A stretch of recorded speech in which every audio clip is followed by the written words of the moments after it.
নমস্কার বন্ধুরা, ওই দূরে দেখতে পাচ্ছেন অনেক আলোকসজ্জা, তাই না? ঠিক ধরেছেন। এ চলে এসছে একদম রানাঘাটের কাছে অবস্থিত নতুন রেস্টুরেন্ট, যেখানে আমি ফার্স্ট টাইম এসেছি। সঙ্গে ছিল দ্বীপ।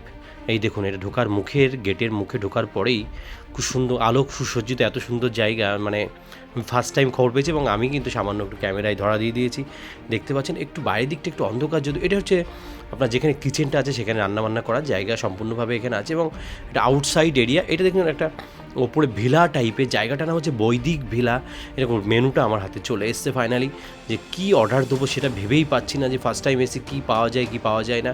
উপরের দিকটা চিত্র যেখানে বলছিলাম তার উপর থেকে এইভাবে লাইটটা মারা রয়েছে এবং প্রচুর মানুষের ওখানে কার্যত ভিড় আছে।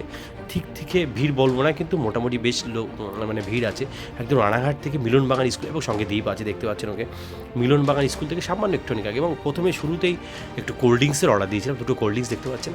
তারপরেই চলে এসছে চিকেনে একটা নতুন আইটেম, যে আইটেমটার নাম এখন এই মুহূর্তে আমি মনে করতে পারছি না, যদি 2-4 দিন আগে আমি এটা করেছিলাম, দেখতে পাচ্ছেন। তারপরে চলে এসছে মিক্সড ফ্রাইড রাইস সঙ্গে চিকেন কষা। একদম সুন্দরভাবে তৃপ্তি করে খেয়েছি বৈদিক বিল্লা, এবং শেষমেশ আমি হাত দেখাচ্ছি। তো খুব সুন্দর লেগেছে, খুব সুন্দর জায়গা। যদি মনে করেন যে আসতেই পারেন, একদম মিলনবাগান স্কুলের একদম পিছন দিকে। তো টাটা, বাই বাই। আরও একটি নতুন ব্লগে আপনার সঙ্গে দেখা হবে। আপনারা সবাই ভালো থাকবেন, সুস্থ থাকবেন এবং লাইক, শেয়ার, কমেন্ট করতে কিন্তু ভুলবেন না। দেখতে পাচ্ছেন বৈদিক বল্লার এরিয়াটা সত্যি খুব সুন্দর জায়গা, আপনারা একবার আসুন। নমস্কার।